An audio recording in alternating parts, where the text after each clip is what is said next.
Jamaah sekalian yang semoga dirahmati Allah Subhanahu wa taala, setelah kita kemarin belajar tentang fadilah atau hikmah dari puasa, salah satunya dikatakan oleh Rasulullah, disebutkan dalam hadisnya, sumu tasihhu, berpuasalah kalian maka kalian akan sehat. Jadi memang benar nggih niku, karena dalam tubuh kita ada yang namanya sistem metabolisme, sistem di mana tubuh ini akan bekerja, mengeluarkan panas, membakar kalori. Yang ini banyak kalau orang itu nggak menjaga pola makan, maka dia sumber penyakitnya dari situ. Banyak penyakit itu dari lambung. Tidak ada nggih, jenengan kalau cari dalam literatur seorang nabi itu gemuk, tidak ada sejarahnya. Jadi nabi itu badannya bagus, badannya itu proporsional, tidak terlalu gemuk, tidak terlalu kurus. Karena memang nabi, rasul itu adalah dutanya Allah Subhanahu wa taala. Kalau kita punya produk apapun, kita punya mungkin produk baju atau mungkin apa, itu kita pengen kenalkan kepada orang lain, kita iklankan, pasti kita milih orang yang akan mengiklankan itu. Kalau yang perempuan pilih yang cantik, kalau yang laki-laki pilih yang ganteng-ganteng. Begitu juga dengan Allah Subhanahu wa taala untuk menyampaikan wahyunya. Jadi Allah Subhanahu wa taala selain memilih memang hatinya yang bersih, hatinya yang suci, juga secara lahiriah, secara manusia itu yang perfect, bukan yang main-main, bukan yang badannya mungkin gemuk atau mungkin pincang separuh, itu tidak. Jadi memang salah satunya resepnya Rasulullah mengatakan sumu tasihhu.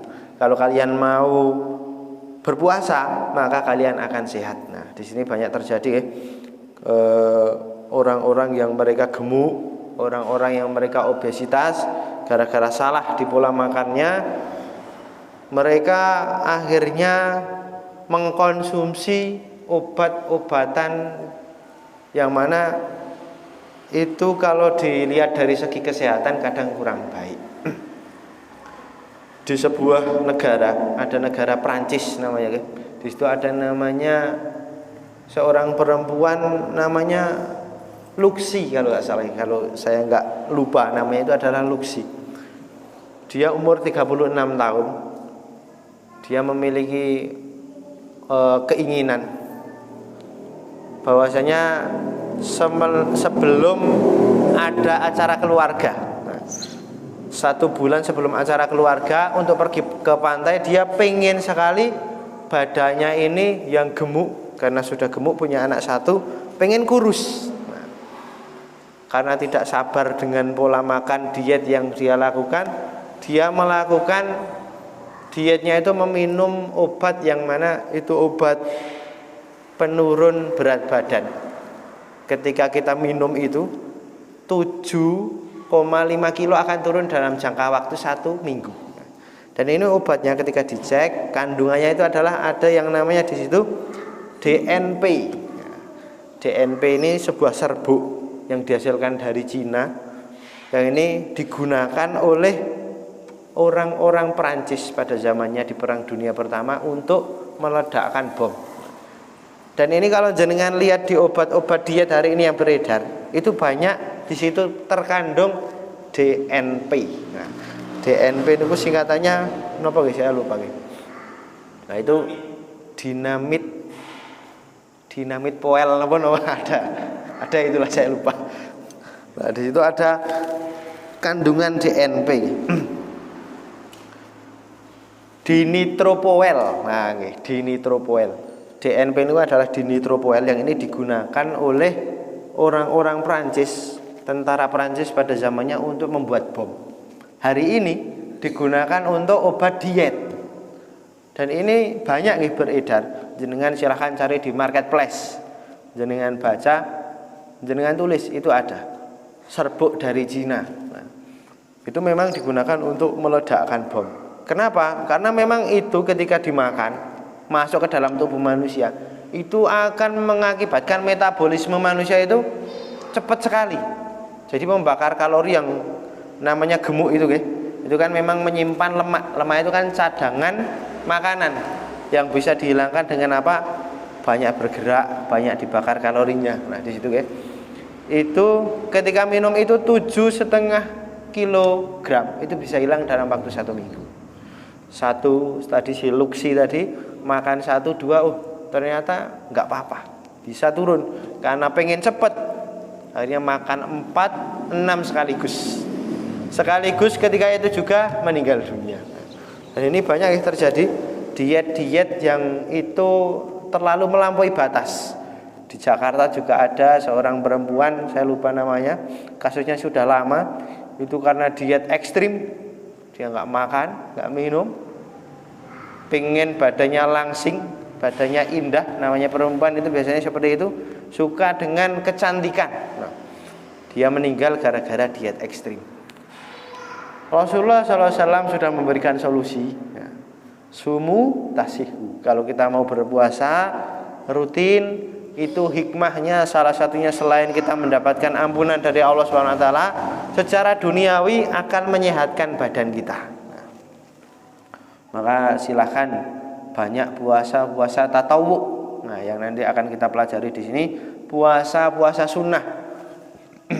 Ada puasa Senin Kemis, ada puasa Daud, ada puasa Ayamul Bid. Nah, kalau kita mau istiqomah di dalamnya, insya Allah akan ada kebaikan. Di sisi lain dari segi spiritual dan juga dari segi kesehatan. Kita lanjutkan pelajaran kemarin, belajar kita bersama-sama.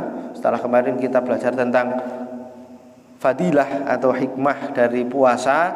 Sekarang kita di sini tentang faridatus siyam wa anwa'uhu, tentang kewajiban berpuasa bagi seorang muslim dan macam-macamnya. Kewajiban berpuasa di sini disebutkan di dalam Al-Qur'an, ya ayyuhalladzina amanu kutiba alaikumusiyam kama kutiba alal ladzina min qablikum. Disebutkan dalam surat Al-Baqarah juz 2. Nah, nanti kalau kita buka di situ akan ditemukan bahwasanya ya ayyuhalladzina amanu. Ini panggilan yang cukup menarik ya. Kalau kita kaji secara bahasanya, ya ayyuhalladzina amanu, wahai orang-orang yang beriman. Jadi puasa ini Pak Buki, ini dimaksudkan di sini adalah puasa Ramadan, khususnya panggilan untuk orang-orang yang beriman. Iman itu kan ada bertingkat-tingkat. Ada yang imannya itu tinggi, yang mana hubungan dengan Allah itu sangat dekat. Ketika punya masalah, Robbi, Ilahi. Ketika bahagia, ingatnya Allah, ya Allah. Ketika punya masalah apapun, kepleset, kemudian masalah sekecil apapun itu ingatnya kepada Allah SWT. Ini adalah yang dia imannya tinggi. Ada yang imannya pertengahan. Nah, imannya pertengahan itu adalah dia biasanya yang ketika ingat kepada Allah, dia ketika susah-susah saja. Susahnya Masya Allah, banyak pikiran, baru ingat kepada Allah. Ketika dia bahagia, dia lupa. Ada juga yang imannya rendah, imannya bahkan sama Allah SWT jauh. Sholat jamaah ya enggak pernah, berdoa juga jarang, dapat masalah juga lupa biasanya. Jadi panggilan ya ayyuhalladzina amanu kutiba alaikumusiyam, wahai orang-orang yang beriman, ini adalah panggilan dari Allah SWT. Wahai orang-orang yang punya iman yang tinggi, yang rendah, yang setengah, dipanggil semuanya alaikumusiyam, maka diwajibkan kepada kalian itu siam, berpuasa. Untuk apa? Baik yang puasanya rendah, yang tinggi, yang pertengahan, disediakan oleh Allah SWT berupa siam puasa Ramadan. Untuk apa? Menjadi orang-orang yang bertakwa. Nah, jadi memang di bulan Ramadan akan kita temui nanti 2 bulan lagi itu akan kita temui bahwasanya di bulan Ramadan, bahkan yang imannya rendah tadi, yang di televisi, yang di radio, yang di surat kabar, yang biasanya reporter nggak pakai kerudung berubah pakai kerudung. Sinetron yang tadi judulnya itu cinta segitiga, cinta bertepuk sebelah tangan, berubah menjadi tukang bubur naik haji. Nah, jadi memang seperti itu. Yang imannya rendah pun akan berubah. Di mana? Di bulan Ramadan. Jadi memang bulan Ramadan ini adalah nanti madrasah yang disediakan oleh Allah Subhanahu wa taala buat semua siapapun dia. Nah, jadi kalau dalam hadis Arba'in yang kedua itu kan ada mukmin, ada muslim, ada muhsin. Jadi tingkatannya memang ada 3 ya. Muslim itu yang biasa-biasa saja. Yang mukmin itu dia yang pertengahan, yang muhsin. Nah, ihsan, dia merasa selalu diawasi oleh Allah Subhanahu wa taala. Ketika dia sendiri, ketika dia berada di umum, dia akan merasa dekat dengan Allah Subhanahu wa taala. Nah, jadi memang di sini ya ayyuhalladzina amanu kutiba alaikumusiyam kama kutiba alal ladzina min qablikum la'allakum tattaqun. Ini akan kita pelajari tentang wajibnya puasa Ramadan. Sebelum kita di sini mengetahui ya, memang puasa Ramadan ini wajib dan macam-macamnya. Macam-macam puasa wajib itu apa saja? Nah, nanti di sini ada sejarah kenapa puasa ini diwajibkan. Di sini ada potongan ayatnya, kama kutiba alal ladzina min qablikum, seperti diwajibkan atas kalian puasa terhadap kaum pada zaman dahulu. Jadi ketika Rasulullah SAW diutus, bapak-bapak dan ibu-ibu sekalian, beliau diutus menjadi nabi umurnya 40 tahun. Semuanya sepakat ya. 40 tahun diutus menjadi nabi. Beliau hidup di Mekah selama 13 tahun. Dan beliau hidup di Madinah, hijrah beliau umurnya di Madinah itu 10 tahun. Nah, itu kalau secara tahunnya kita bulatkan seperti itu. 13 tahun di Madinah, di Mekah, 10 tahun di Madinah, dan beliau wafat di Madinah. Dan beliau ketika itu syariat sebelum puasa itu ada namanya syariat sholat. Dengan adanya peristiwa Isra Mi'raj yang terjadi pada tahun ke-10 kenabian, setengah tahun sebelum Nabi SAW diperintahkan untuk hijrah. Setengah tahun di situ, yang mana orang-orang Yahudi, orang-orang kafir, mereka menganggap, wah, Nabi Muhammad itu sukanya niru-niru kita, amalannya itu sama dengan kita, sholat ya sama. Ketika sholat menghadapnya ke Baitul Maqdis, karena memang pada zaman dahulu itu sebelum menghadap ke kiblatnya ke Mekah itu kan dulu menghadap ke Baitul Maqdis. Semenjak disyariatkannya itu, disyariatkan sholat itu menghadap ke Baitul Maqdis selama setelah hijrah itu 17 bulan. Nah, 17 bulan menghadap ke Baitul Maqdis, diece Pak Bu, diece sama orang-orang Yahudi. Wah, Muhammad itu katanya seorang nabi. Masa nabi sama dengan kita? Ketika sholat menghadap ke Baitul Maqdis. Puasanya juga sama. Nah, jadi memang puasa pada zaman dahulu itu ada. Nabi Daud terkenal dengan Saum Daud itu karena memang ini puasanya pada syariatnya zaman dahulu ada. Yang ini masih dibolehkan pada zaman sekarang, yaitu puasa Nabi Daud. 1 hari puasa, 1 hari enggak, 1 hari puasa, 1 hari enggak. Nah, itu ada. Dan dulu memang ada puasa-puasa yang mungkin sudah dinasakh, tidak boleh dilakukan oleh kaum muslimin hari ini, ya itu ada. Jadi itu yang dijadikan fitnah oleh kaum-kaum Yahudi. Ayat Rasulullah disebutkan dalam surat Al-Baqarah juz 2 di lembar yang pertama itu setiap hari Rasulullah menghadap ke atas langit. Beliau galau menghadapi seperti itu, beliau menghadap ke langit ingin mendapatkan jawaban dari Allah Subhanahu wa taala. Namun beliau malu, beliau tidak sampai hati untuk berdoa kepada Allah, ya Allah, kok berikan solusi. Itu enggak. Jadi beliau setiap hari menengadah ke langit. Wajahnya menengadah ke langit untuk beliau meminta solusi. Nah, jadi benar ketika itu setelah 17 bulan oleh Allah Subhanahu wa taala diperintahkan untuk menghadap kiblat ke Mekah. Nah, jadi ke mana? Ke Ka'bah. Jadi setelah 17 bulan pada bulan Sya'ban. Nah, pada bulan Sya'ban disitulah diperintahkan Rasulullah untuk menghadap ke Ka'bah. Setelah menghadap ke Ka'bah, lah disitulah Pak Bu, dijadikan selisih, dijadikan pembeda aslinya Allah Subhanahu wa taala. Ketika itu juga ketika disyariatkannya sholat, ketika itu juga kalau Allah mau langsung dihadapkan ke kiblat sebagai pembeda itu bisa.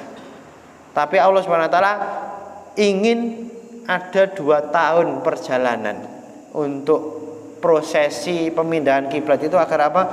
Orang-orang Yahudi itu pertama mereka sombong, kemudian setelah dipindahkan itu mereka akan merasa dijatuhkan. Nah, jadi memang seperti itu. Jadi kesombongan orang-orang Yahudi itu pengen dihilangkan oleh Allah Subhanahu wa taala. Setelah itu dijadikan pembeda. Yang tadi menghadap ke Baitul Maqdis, kemudian menghadap ke arah kiblat ke Mekah. Di situ disyariatkan puasa. 1 bulan setelahnya turun syariat puasa di bulan Ramadan di situ puasa Ramadan 1 bulan penuh. Langsung bukan hanya 1 hari 2 hari, tapi langsung 1 bulan penuh. Di sini sebagai pembeda dari orang-orang Yahudi. Jadi disitulah kenapa syariat puasa ini terjadi, diturunkan oleh Allah Subhanahu wa taala, itu salah satunya sebagai pembeda bagi orang-orang Yahudi, yang mana orang-orang Yahudi itu tahu aslinya tentang kiblat, tentang di dalam kitabnya mereka itu ada kiblat atau tanah yang terbaik itu adalah di Mekah Mukarramah, itu sudah ada. Itu tentang sedikit peristiwa tentang pemindahan kiblat dan juga disyariatkannya puasa itu berbarengan, berdekatan, tidak lama. Kemudian di sini disebutkan wa anwa usyam, tentang macam-macam puasa yang akan kita pelajari di sini. Puasa itu ada 4 jenisnya, ada 4 pengelompokan. Yang pertama adalah asyamu arba'atu anwa'in. Siam itu ada 4, wajibun, au fardun, wa tatawwu'un, wa harramun, wa makruhun. Ada 4. Yang pertama itu adalah puasa wajib. Yang kedua tatawwu' atau puasa sunnah, yang kita kenal sebagai puasa sunnah. Wa haramun, puasa yang haram. Puasa itu ada yang haram dilakukan. Wa makruhun, ada puasa yang makruh. Jadi kalau puasa yang mubah itu tidak ada. Jadi hanya ada 4 dalam kitab ini disebutkan: puasa wajib, puasa yang haram, puasa sunnah, dan juga puasa yang makruh. Puasa wajib itu ada 3. Yang pertama adalah saumu Ramadan. Semua ulama sepakat, ijma ulama sepakat, dan tidak ada ulama yang menyelisih bahwasanya puasa Ramadan itu hukumnya sunnah, nggak ada. Semuanya sepakat wajib hukumnya. Bahkan orang-orang yang tidak pernah puasa, kalau jenengan tanya preman-preman di pinggir jalan yang nggak pernah puasa, ketika siang hari makan, mereka ditanya puasa Ramadan, mereka akan menjawab biasanya, ya puasa Ramadan tetap wajib. Ini yang menunjukkan bahwasanya memang Ramadan itu wajib bagi seluruh manusia, bagi kaum muslimin, baik dia yang imannya rendah, imannya pertengahan, atau imannya di atas. Yang pertama, di situ puasa wajib bahwa salasatun siyamur Ramadan wa siyamu kafarat. Siyam kafarat, siyam sebagai pembayar denda. Ada mungkin di sini puasa orang yang dia haid ketika di bulan Ramadan. Nah, dia kan terkena kafarat untuk membayar puasa sesuai dengan hari yang dia tinggalkan. Di sini puasa kafarat ini banyak ya. Ada puasa yang dia mungkin punya janji dengan orang, dia pernah bersumpah.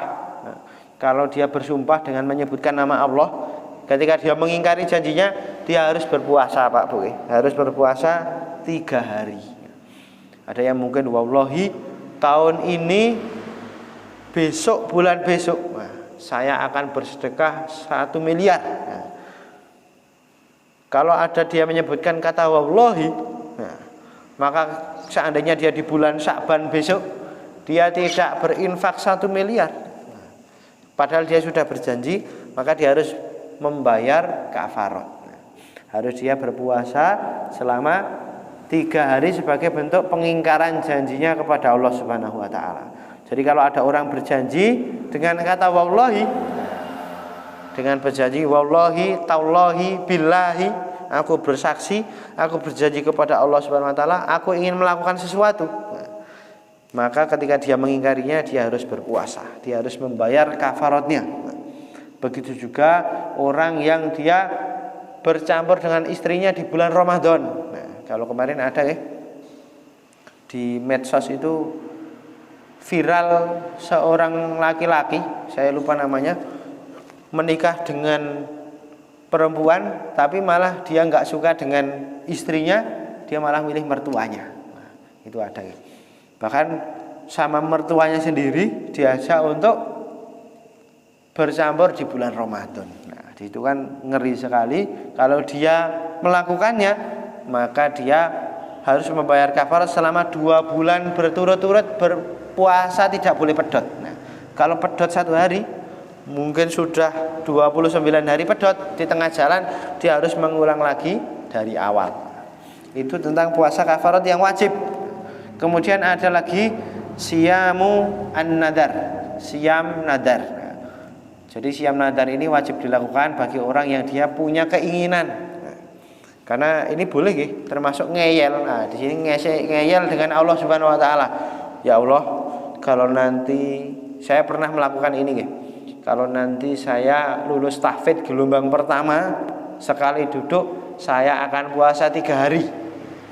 Ketika lulus benar di gelombang pertama, maka wajib bagi saya untuk puasa 3 hari. Ini terserah mau puasa 3 hari berturut-turut, mau puasa 3 hari jelang-jeling boleh. Misalkan jenengan yang punya bisnis, ya Allah kalau di bulan besok omset saya di angka 100 juta, keuntungan saya 100 juta, saya akan berpuasa 3 hari berturut-turut. Ketika benar nanti 100 juta keuntungan itu didapatkan di bulan itu, maka harus berpuasa. Ini wajib hukumnya. Ketika meninggal dunia, maka dia masih punya tanggungan untuk melakukan puasa wajib. Ini yang wajib hanya ada 3 puasa Ramadan, puasa kafarat, dan juga puasa an-nadar, puasa nadar. Puasa orang yang dia bernadar, berjanji kalau dia mendapatkan sesuatu. Dan yang kedua, setelah tadi puasa wajib, yaitu puasa tatawwu, puasa sunnah. Nah, puasa sunnah di sini wa huwa at-taqarrub ila Allah taala bima laisa yufarridu minal ibadat. Puasa yang hukumnya memang hanya sunnah, tidak sampai ke derajat wajib. Nah, di sini banyak. Yang pertama adalah puasa Senin Kemis. Senin Kemis ini keutamaannya adalah ketika di hari Senin dan Kemis itu malaikat pencatat itu akan melaporkan catatan amal kita, dilaporkan kepada Allah Subhanahu wa taala. Ini si fulan sudah melakukan ini selama hari Kemis sampai hari Senin, dilaporkan kepada Allah Subhanahu wa taala.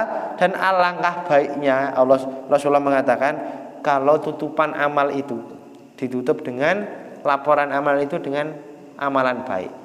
Jadi ketika daftarnya di hari Senin dilaporkan itu si fulan sedang berpuasa. Biasanya kalau jenengan lihat laporan keuangan itu biasanya kan yang dilihat totalnya, yang bawahnya. Jarang yang dilihat satu persatu tirik-tirik. Biasanya dilihat yang paling bawah. Begitu juga dengan laporan amal kita. Jadi kita tutup amalan kita yang mungkin di hari Selasa, di hari Rabu banyak lalai, lupa sholatnya, lupa berjamaah di masjid, lupa bersedekah, tapi kita tutup di hari Kamis dengan amalan puasa. Nah, jadi di laporannya ketika dilihat mungkin wah sedang berpuasa. Nah, jadi seperti itu. Ketika melihat laporan keuangan 1 tahun di bulan terakhir mendapatkan keuntungan, wah bahagia rasanya. Jadi seperti itu. Puasa Senin dan Kamis itu puasa sunnah. Sebagai bentuk afdolnya adalah memang ketika di hari Senin dan Kamis malaikat itu melaporkan catatan amal kita. Ada juga di sini tentang puasa Daud, puasa 1 hari puasa 1 hari tidak. Nah, ini syariatnya Nabi Daud yang masih dibolehkan kepada kita. Monggo silahkan kalau mau dilakukan. Nah, di sini. Kemudian ada lagi puasa sunnah ini banyak sekali memang. Ada as-saumu 3 ayyamin min kulli syahrin. Puasa 3 hari berturut-turut di setiap bulan, atau sering kita namai dengan puasa Ayyamul Bid, bulan pada tanggal 13, 14, 15. Nah, itu kita berpuasa di hari-hari itu, di tanggal-tanggal itu, memang itu ada keutamaannya masing-masing. Ada di situ puasa Ayyamul Bid. Juga di sini ada puasa saumu al-asrah. Nah, saumul arafah, saumu yaumu arafah tasiun ay dzulhijjah. Jadi puasa 9 hari di bulan Dzulhijjah, bukan hanya di tanggal 9 gitu. Karena memang bulan Dzulhijjah ini disebutkan oleh Rasulullah SAW bulan yang paling utama di siang harinya. Ketika di siang hari itu akan dilipat gandakan amal-amal kita. Kalau di bulan Ramadan kan terbaik di malam harinya. Kalau di bulan Dzulhijjah terbaik di siang harinya. Jadi perintahnya adalah puasa 9 hari berturut-turut di bulan Dzulhijjah. Tanggal 1, tanggal 2, tanggal 3 sampai tanggal 9. Nanti tanggal 10-nya menyembelih. Nah, di situ tidak boleh berpuasa. Tanggal 10, 11, 12, 13 haram bagi kita untuk berpuasa. Nah, jadi di situ puasa sunnah yang selanjutnya itu adalah puasa 9 hari di bulan Dzulhijjah. Nah, kalau memang yang tidak bisa berpuasa, minimal puasa pada tanggal 9-nya. Nah, itu yang mungkin utama. Kalau kita bisa 9 hari berturut-turut itu lebih afdol. Nah, kemudian yang selanjutnya di sini adalah as-saumu ayyamu ats-tsamaniyah min Dzulhijjah qabla yaumil arafah. 9 di tanggal 9-nya sebelum yaumul arafah. Wa shaumut tasu'a wal asyura, puasa tanggal 9 dan tanggal 10 di bulan Muharram, atau dikenal sebagai puasa Tasu'a dan puasa Asyura. Jadi puasa tanggal 10-nya itu adalah puasa yang memang ini disunahkan, dan tanggal 9-nya ini adalah puasa sebagai penyelisih. Jadi di bulan Asyura itu sama-sama orang-orang Yahudi itu juga berpuasa. Jadi untuk menyelisihinya dengan puasa tanggal 9. Nah, puasa Tasu'a disebut Tasu'a karena memang dari kata 9 tasik. Jadi kata 9 Tasu'a di tanggal 9 bulan Muharram. Itu keutamanya banyak ya. Nah, kalau kita kaji satu persatu nanti ada sesinya di mana kita akan mengkaji di puasa sunnah. Kemudian di sini adalah puasa Ashhurul Haram. Puasa di bulan-bulan haram. Terserah niki mau puasanya berapa hari ya, boleh saja. Dan juga di sini puasa niku banyak sekali, terutama bagi yang laki-laki yang belum menikah, itu ada syariat puasa bujang yang memang ini boleh ya. Boleh setiap hari, khusus bagi yang bujang. Kalau yang sudah menikah, nah, itu tidak disarankan. Karena memang puasa itu salah satu hikmahnya adalah melemahkan syahwat. Jadi kalau orang berpuasa itu melemahkan syahwat agar memang syahwatnya bagi orang-orang yang bujang kan nanti tidak bisa dilampiaskan, maka dengan berpuasa. Kalau orang-orang yang sudah menikah, nah, maka silahkan dia untuk puasa yang milih yang lain. Dan puasa, nah, di sini puasa sunnah, puasa yang haram. Nah, ini penting ya, bapak-bapak dan ibu-ibu perlu ketahui. Ini puasa yang haram di sini ada beberapa. Fahuwa khamsatu au sittatu anwa'in, ada 4, ada 5 atau ada 6 macam-macam di sini. Yang disebutkan adalah wa minha fi sunnah an-nubuwah wasiyamu al-mar'ah naflan bi ghairi idni zaujiha. Ini penting Pak Buke. Puasa seorang perempuan, bagi yang ibu-ibu, puasa seorang perempuan puasa sunnah tanpa izin suami. Semangat ngaji ibu-ibu semangat ngaji, semangat beramal, masih dia punya suami. Dia kemudian berpuasa Senin Kemis, puasa Daud, semangatnya tanpa izin suaminya. Bahkan sampai suaminya nesu. Wah, kon masak esuk-esuk ora dimasake, alasannya poso. Nah, seperti itu. Nah, ini tidak boleh tanpa izin suami.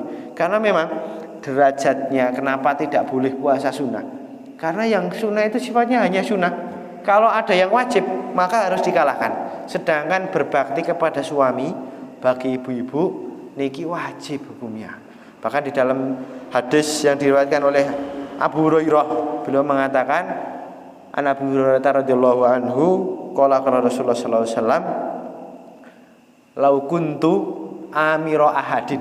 Kalau seandainya aku ini, Rasulullah mengatakan, boleh memerintahkan ahadin seseorang, amira ahadan, memerintahkan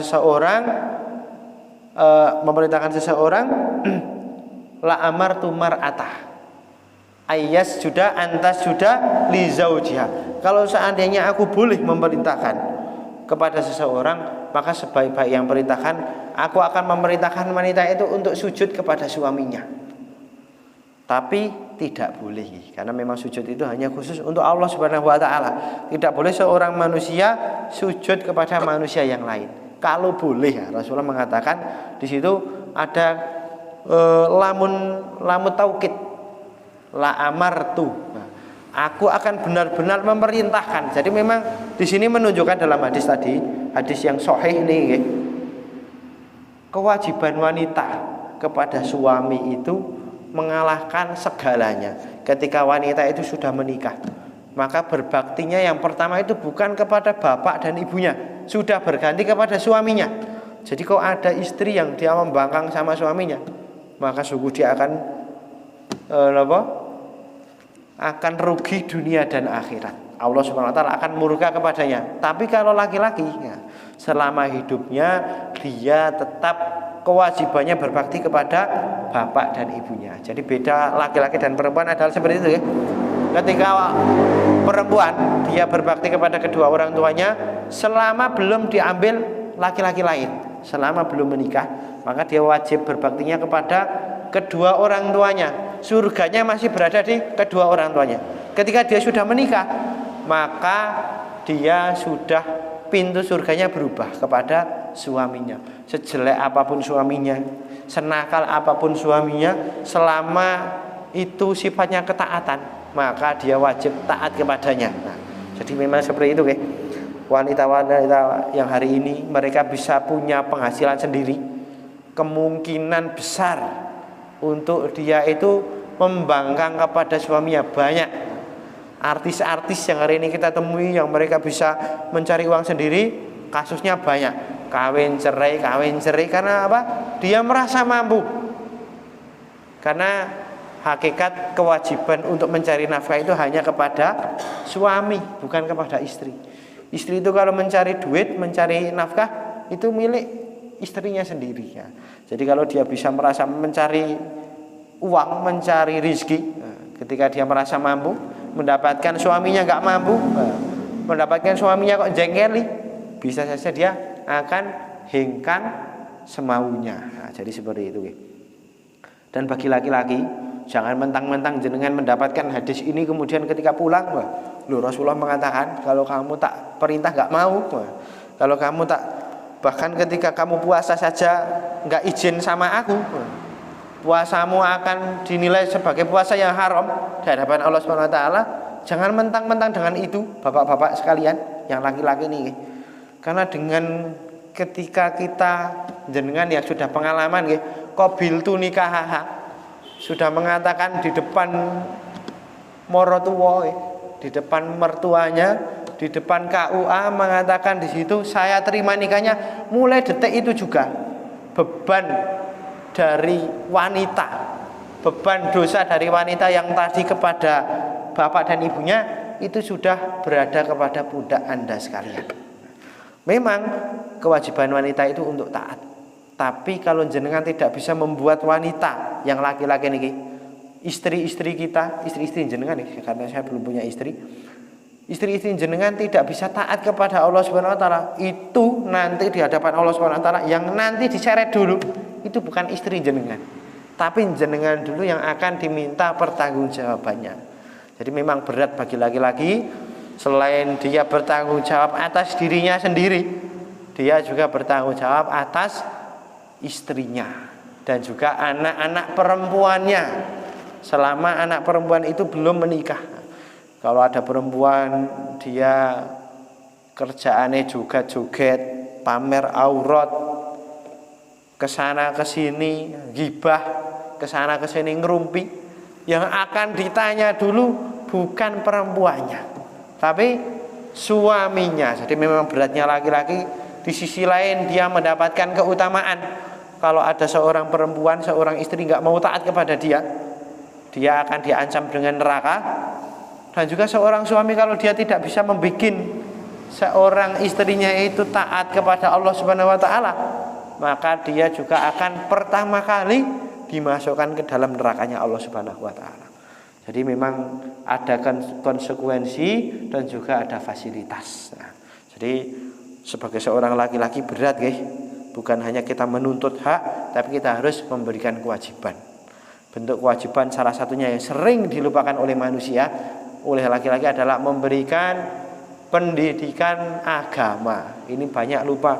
Banyak laki-laki yang mereka semangat kerja sampai keluar Jawa, mungkin sampai ke luar negeri, keluar daerah, hanya untuk menafkahi berupa maliyah, nafkah dan sifatnya duniawi. Padahal ada nafkah yang paling penting, yaitu nafkah batin seorang istri. Nah, menurut teori psikologi, kalau laki-laki itu kan diberikan logika yang panjang, banyak mikir, pikirannya itu panjang. Sedangkan logika perempuan itu diberikan oleh Allah SWT berupa dominan tentang perasaan. Nah, jadi kalau kita temui di jalan, ada ibu-ibu naik motor rating kiri, beroke nengen. Nah, ini normal ya.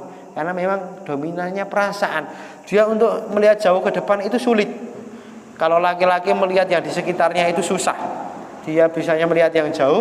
Kalau perempuan itu kebalikan, dia lebih, karena perasaan lebih dekat dengan yang dekat-dekatnya. Ketika melihat yang ke depan, dia susah. Jadi kenapa diciptakannya laki-laki dan perempuan? Memang untuk saling melengkapi satu sama lain. Nah, jadi seperti itu. Yang perempuan dominan perasaan, yang laki-laki dominan dengan logikanya yang panjang. Nah, jadi kalau laki-laki memang dibekali dengan akal pikiran yang lebih panjang. Kenapa? Karena memang seorang pemimpin itu baiknya adalah laki-laki. Karena kalau laki-laki itu perasaannya pikirannya jauh ke depan. Kalau seorang pemimpin, apalagi pemimpin negara kok perempuan, bahaya. Ketika orang mood, ketika mungkin sedang bad mood, ketika mendapati datang bulan. Kalau katanya ketika datang bulan kan temperamen gitu. Nah, seperti itu, temperamen, banyak marah. Ketika seperti itu aset-aset negara dijualan, bahaya. Jadi memang di itu termasuk keutamaannya puasa bagi seorang perempuan, dia harus izin kepada suami.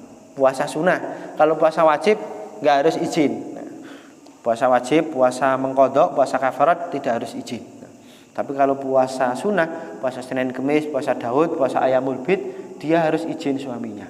Kecuali kalau memang suaminya berada di luar kota, luar daerah. Nah, kalau di sini disebutkan sedang umroh, sedang haji, itu bebas-bebas saja.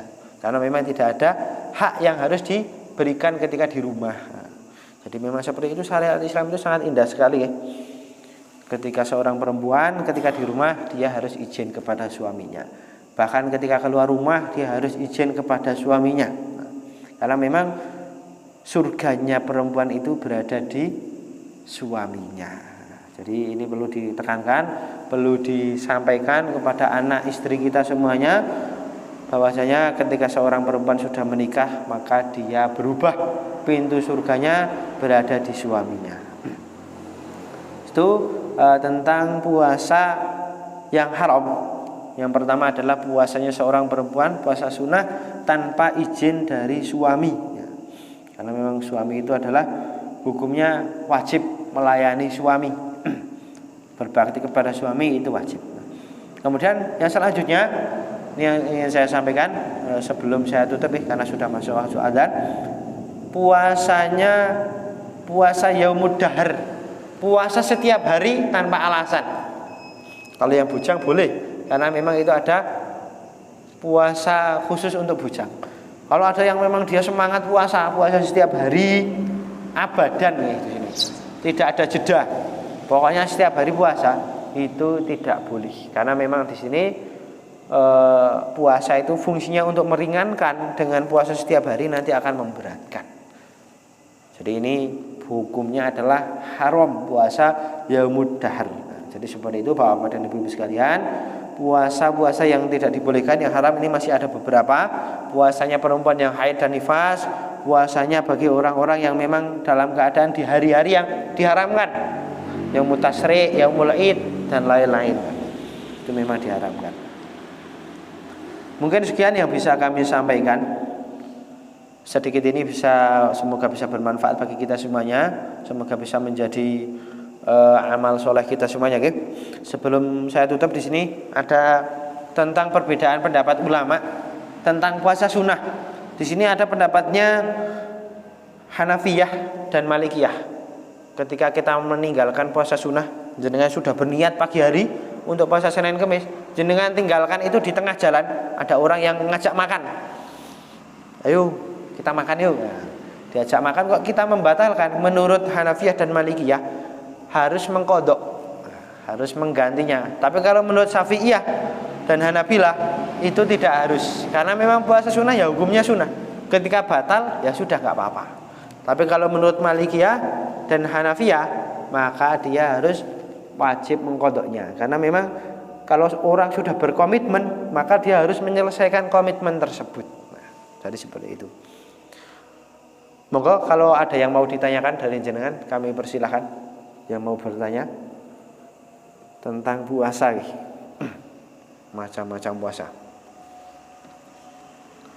Kalau tidak ada, kita cukupkan sekian. Kita tutup dengan doa kafaratul majelis. Subhanakallahumma wa bihamdika asyhadu an la ilaha illa anta astaghfiruka wa atubu ilaik. Akhirul kalam. Wassalamualaikum warahmatullahi wabarakatuh.